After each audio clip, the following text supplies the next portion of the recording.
नमस्कार। आज हम एक बहुत ही जरूरी विषय को समझने की कोशिश करेंगे। लोकोमोटर विकलांगता ये असल में है क्या, और ये हमारे चलने फिरने की जो क्षमता है उस पर कैसे असर डालती है। चलिए आज इसी को गहराई से जानते हैं। अच्छा, तो इस पूरे विषय को ठीक से समझने के लिए हमने इसे 5 हिस्सों में बांटा है। सबसे पहले देखेंगे कि ये हरकत की चुनौती आखिर है क्या। फिर जानेंगे इसके 2 मुख्य रास्ते, यानी जन्मजात और अर्जित। उसके बाद जन्म से जुड़ी कुछ स्थितियों पर बात करेंगे और फिर उन पर जो जीवन में बाद में होती हैं। और आखिर में इन सब को जोड़कर देखेंगे कि हमारी समझ क्या बनती है और आगे की राह क्या हो सकती है। तो ठीक है, सबसे पहले और सबसे बुनियादी सवाल पर आते हैं। ये जो हम शब्द सुन रहे हैं, लोकोमोटर विकलांगता, इसका आखिर मतलब क्या है? चलिए शुरुआत यहीं से करते हैं। जरा सोचिए, एक जगह से दूसरी जगह जाना हमारे लिए कितना सहज है ना? पर लोकोमोटर विकलांगता इसी सहज काम को एक चुनौती बना देती है। देखिए, ये सीधे सीधे हमारे शरीर के उन हिस्सों पर असर डालती है जो हमें हरकत करने में मदद करते हैं। मतलब हमारी हड्डियां, हमारे जोड़, मांसपेशियां और हाँ, हमारा नर्वस सिस्टम भी। और पता है, इस शब्द लोकोमोटर की कहानी भी बड़ी दिलचस्प है। ये 2 लैटिन शब्दों से मिलकर बना है। पहला है लोको, जिसका मतलब है एक जगह से, और दूसरा है मोटिविस, यानी गति पैदा करना। तो देखा जाए तो ये शब्द खुद ही अपनी पूरी कहानी बता रहा है, एक जगह से गति पैदा कर। चलिए अब आगे बढ़ते हैं। इन विकलांगताओं को समझने का एक बहुत जरूरी तरीका है इन्हें 2 बड़े ग्रुप्स में बांट कर देखना। तो आइए देखते हैं कि ये 2 रास्ते कौन कौन से हैं। तो देखिए, ये स्थितियां मूल रूप से 2 तरह की होती हैं। एक वो जो जन्म के समय से ही मौजूद होती हैं, इन्हें हम कहते हैं जन्मजात या कॉन्जेनिटल, और दूसरी वो जो जन्म के बाद जिंदगी में किसी भी मोड़ पर हो सकती हैं, उन्हें कहते हैं अर्जित या एक्वायर्ड। तो पहले बात करते हैं जन्मजात स्थितियों की। इनमें जो कुछ सबसे आम है, आइए उन्हें जरा करीब से देखते हैं। और शुरुआत करेंगे सेरेब्रल पाल्सी से। सेरेब्रल पाल्सी ये एक ऐसी स्थिति है जो शरीर के पोस्चर यानी मुद्रा, चाल ढाल और कोऑर्डिनेशन पर असर डालती है। और इसकी जड़ कहाँ होती है? हमारे दिमाग में। जी हाँ, दिमाग के उस हिस्से में जो हमारी मांसपेशियों की हरकतों को कंट्रोल करता है। अब इसके भी अलग अलग प्रकार होते हैं। इनमें से जो सबसे आम है वो है स्पास्टिक सीपी।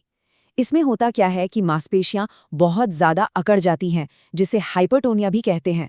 और इसी वजह से जो हरकतें होती हैं वो थोड़ी झटकेदार और बेकाबू सी लगती हैं। इसका एक और प्रकार है एथिटोइड। इसमें हरकतें अनियंत्रित और धीमी होती हैं, जैसे कोई ऐंठन हो। और इसमें एक और खास बात है, मांसपेशियों की टोन बदलती रहती है। मतलब कभी वो एकदम सख्त हो जाएंगी तो कभी एकदम ढीली। और फिर आता है तीसरा प्रकार एटैक्सिक। इसका सीधा असर पड़ता है बैलेंस पर और चीजों की दूरी का अंदाजा लगाने पर। जाहिर है, जब ऐसा हो तो किसी भी काम में तालमेल बिठाना एक बहुत बड़ी चुनौती बन जाता है। अच्छा, एक और जन्मजात स्थिति है स्पाइना बिफिडा। इसका अगर शाब्दिक अर्थ देखें तो वो है फटी हुई रीढ़।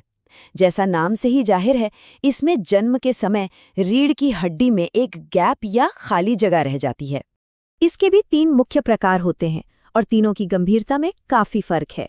जैसा कि हम देख सकते हैं, माइलोमेनिंजोसील सबसे गंभीर स्थिति है, जबकि ओक्यूल्टा जो सबसे आम है वो सबसे हल्की स्थिति होती है। तो ये तो हुई जन्मजात स्थितियां। अब रुख करते हैं उन विकलांगताओं की तरफ जो जन्म के बाद यानी जीवन में अर्जित की जाती हैं। पोलियो नाम तो हम सबने सुना है। ये असल में एक वायरल इन्फेक्शन है जो सीधे हमारे सेंट्रल नर्वस सिस्टम पर हमला करता है, खास तौर पर रीढ़ की हड्डी के ग्रे मैटर पर। और इसी हमले की वजह से सूजन और कुछ मामलों में लकवा तक हो सकता है। अब बात करते हैं स्पाइनल कॉर्ड इंजरीज यानी रीढ़ की हड्डी की चोटों की। यहाँ समझने वाली सबसे बड़ी बात यह है कि चोट अधूरी है या पूरी।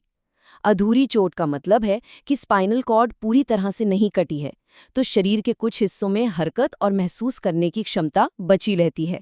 लेकिन पूरी चोट में चोट के नीचे के हिस्से का संपर्क पूरी तरह टूट जाता है। और यहाँ एक बहुत ही दिलचस्प और अच्छी खबर है। आज के समय में बेहतर इलाज और मेडिकल एडवांसमेंट की बदौलत 60% से ज़्यादा स्पाइनल कॉर्ड इंजरीज अधूरी होती हैं। ये वाकई में मेडिकल साइंस में एक बहुत बड़ी कामयाबी है। अगली स्थिति है मल्टीपल स्क्लेरोसिस या एमएस। ये एक ऑटो इम्यून बीमारी है। ऑटो इम्यून का मतलब, इसका मतलब है कि हमारे शरीर का जो इम्यून सिस्टम है, जो हमें बीमारियों से बचाता है, वो गलती से हमारे ही शरीर पर हमला करने लगता है। एमएस के केस में ये हमला होता है हमारी नसों के ऊपर मौजूद सुरक्षा कवच। इसे समझने के लिए एक बहुत अच्छा उदाहरण है। सोचिए, जैसे बिजली के तार के ऊपर एक प्लास्टिक की परत चढ़ी होती है ना, जो तार को सुरक्षित रखती है। हमारी नसों पर माइलिन की परत बिल्कुल वैसा ही काम करती है। तो जब इम्यून सिस्टम इस माइलिन की परत को नुकसान पहुंचाता है, तो क्या होता है? दिमाग से शरीर तक आने जाने वाले संदेश या तो धीमे पड़ जाते हैं या फिर पूरी तरह से रुक जाते हैं, और बस इसी वजह से एमएस के लक्षण दिखने शुरू हो जाते हैं। तो ठीक है, हमने कई अलग अलग तरह की स्थितियों को देखा, cerebral palsy, spina bifida, polio, MS. ये सब अलग अलग लगती हैं, पर क्या इन सब के बीच कोई एक कॉमन धागा है? कोई ऐसी चीज जो इन सबको जोड़ती हो? बिल्कुल है। देखिए, चाहे समस्या दिमाग से शुरू हो, जैसा हमने सेरेब्रल पाल्सी में देखा, या फिर रीढ़ की हड्डी से, जैसा पोलियो में होता है, इन सभी में एक चीज कॉमन है, और वो ये कि ये सब हमारे सेंट्रल नर्वस सिस्टम यानी केंद्रीय तंत्रिका तंत्र पर असर डालती हैं। यही वो कनेक्शन है। और ये सारी समझ हमें एक बहुत बड़े सवाल पर लाके खड़ा कर देती है। जैसे जैसे इन जटिल न्यूरोलॉजिकल रास्तों के बारे में हमारी मेडिकल समझ गहरी हो रही है, समाज के तौर पर हम इलाज और असल समावेश के बीच के फासले को कैसे पाट सकते हैं? मतलब इलाज तो एक हिस्सा है, पर एक सच्चा समावेशी समाज बनाना शायद असली चुनौती तो वही है।